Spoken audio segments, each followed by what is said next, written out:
Hello my dear friends, আশা করি ভালো আছেন সবাই। আর আমিও ভালো আছি। আজকে আবারও হাজির হয়েছে একটি গুরুত্বপূর্ণ টপিক নিয়ে। আর আজকের এই ক্লাসে আমরা দেখব কিভাবে সাইন 90 ডিগ্রি ইকুয়াল টু 1 এবং কস 0 ডিগ্রি ইকুয়াল টু 1 হয়। তো চলে যাওয়া যাক আজকের ক্লাসের মূল পর্বে। আমরা সমকোণী ত্রিভুজের একটি নির্দিষ্ট সূক্ষ্মকোণের সাপেক্ষে ত্রিকোণমিতিক অনুপাত সাইন থিটা সমান কি জানে? এটা একটা ছন্দ রয়েছে, তাই না? ছন্দটা হচ্ছে কি, সাগরে লবণ অতি। অর্থাৎ আমরা সাইন থিটা, এই সাগর বলতে কি সাইন থিটা, আর লবণ বলতে এই লবণের দ্বারা কি লম্ব এবং অতি দ্বারা অতিভুজকে বোঝানো হয়, তাই না? তার মানে এখান থেকে আমরা বলতে পারি সাগরের লবণ অতি, অর্থাৎ সাগরের সাইন থিটা লবণের লম্ব অতিতে অতিভুজ, সাইন থিটা ইকুয়াল টু লম্ব বাই অতিভুজ, এটা আমরা জানি। আর এখানে থিটা হচ্ছে কি, একটি সমকোণী ত্রিভুজের নির্দিষ্ট সূক্ষ্মকোণ। তো আমরা ধরে নেই সেই সমকোণী ত্রিভুজটি হলো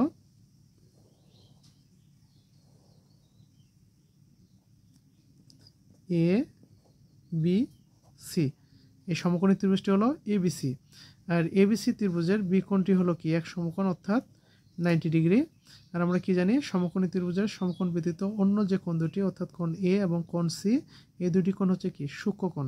তো এখানে আমরা ধরে নেই এই যে থিটা সূক্ষ্মকোণটি হলো সি হলো থিটা। আর আমরা এটাও জানি যে সমকোণী ত্রিভুজের সমকোণের বিপরীত বাহুটি হয়ে অতিভুজ।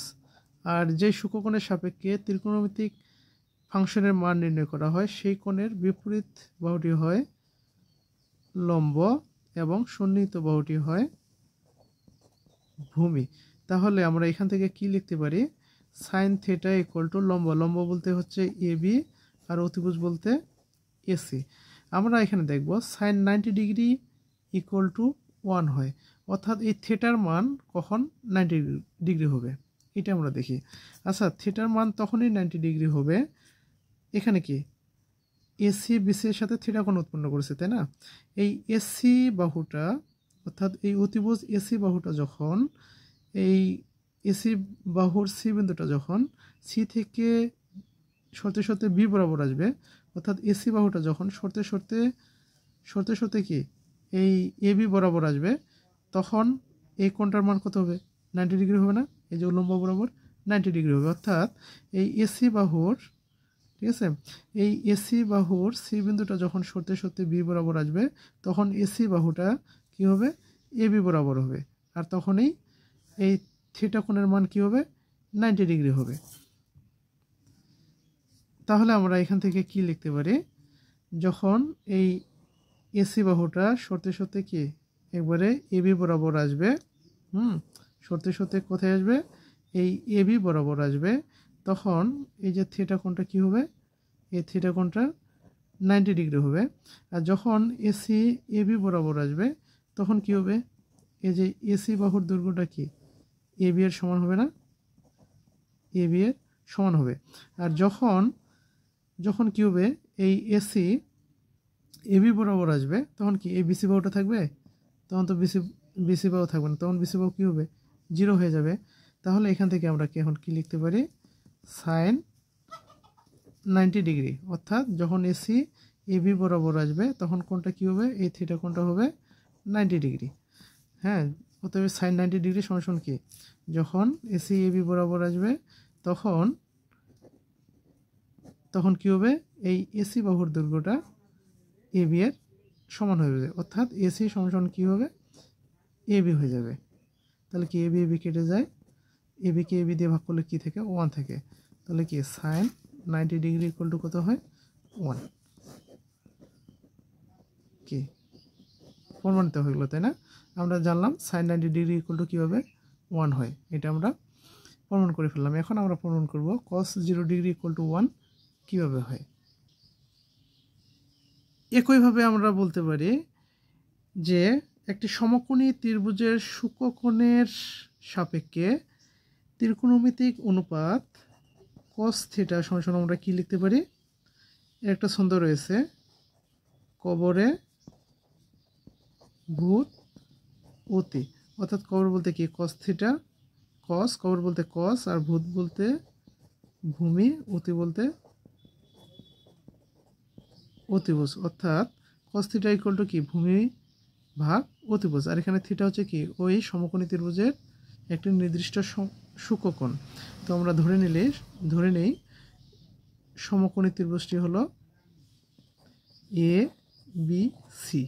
ঠিক আছে, এই এ বি সি একটি কি সমকোণী ত্রিভুজ, যার বিকোণটি হলো কি এক সমকোণ অর্থাৎ 90 ডিগ্রি, আর অন্য যে কোণ দুটি অর্থাৎ এ এবং সি এই দুটি হলো সূক্ষ্মকোণ। তো আমরা এই সূক্ষ্মকোণটি ধরলাম, এই থিটা কোণটি হলো সি কোণ, সি কোণটি হলো এর মান হলো থিটা। তাহলে আমরা এটাও জানি যে সমকোণী ত্রিভুজের সমকোণের বিপরীত বাহুটি কী হয় অতিভুজ, আর যে সূক্ষ্মকোণের সাপেক্ষে ত্রিকোণমিতি ফাংশনের মান নির্ণয় করা হয় তার বিপরীত বাহুটি হয় লম্ব, আর এই সুন্নিহিত বাহুটি কে বলা হয় কি ভূমি। তাহলে এখান থেকে cos θ সমান আমরা কি লিখতে পারি, cos θ, তাহলে cos θ সমান পাচ্ছে ভূমি বলতে হচ্ছে কি বিসি, আর অতিভুজ বলতে হচ্ছে এসি। এখন theta cos 0 degree equal to 1 এটা নির্ণয় করবো, তাই না? তার মানে কি থিটার মান কি হবে 0 হবে। আচ্ছা, এখানে এই যে থিটা সূক্ষ্মকোণ থিটা, এই থিটার মানটা কখন 0 হবে দেখেন তো। এই যে এসি বাহুটা, এই এসি বাহুটা যখন এই সরতে এই বিসি বরাবর হবে, যখন এসি বাহুটা সরতে কি বিসি বরাবর হবে, তখন কি এই থিটা কোণটা কি 0 হয়ে যাবে না? 0 হয়ে যাবে। অর্থাৎ এই যে এসি, হ্যাঁ এসি বাহুর অতিভুজ এসি বাহুর যখন এ বিন্দুটা কি হবে এই সরতে একবারে বি পর্যন্ত আসবে, তখন কি হবে এই এসি বাহুটা বিসি বরাবর হবে, তাই না? আর এই থিটার মানটা কি হবে কমতে থাকবে। এই যে দেখেন কি এই যে এ থেকে বি এর দিকে আসতেছে, তার মানে কি থিটার মানটা কি কমতে আছে, যতই আসবে ততই কি থিটার মান কমতে থাকবে, যতই আসবে ততই থিটার মান কমতে থাকবে। যখন একবারে এসি এ বি বরাবর হবে না বিসি বরাবর হবে, তখন কি হবে থিটা ইকুয়াল টু কী হবে থিটার মান 0 হয়ে যাবে। আর যখন এসি বিসি বরাবর হবে, তখন কি এই যে এসির দৈর্ঘ্যটা কি, তখন এই যে এসি বাহুর দৈর্ঘ্যটা কি বিসি এর সমান হবে না, বিসি এর সমান হয়ে যাবে, বিসি এর এই এসির দৈর্ঘ্যটা কি হবে বিসি এর সমান হয়ে যাবে। আর এখানে তাহলে এখান থেকে আমরা কি বলতে পারি, আবার আরেকটা জিনিস দেখেন, এই যে তখন কি এ বি বাহুর কি দৈর্ঘ্য থাকবে, যখন এসি বিসি বরাবর হবে তখন তো আর এ বি বাহুর দৈর্ঘ্য থাকবে না, তাই না?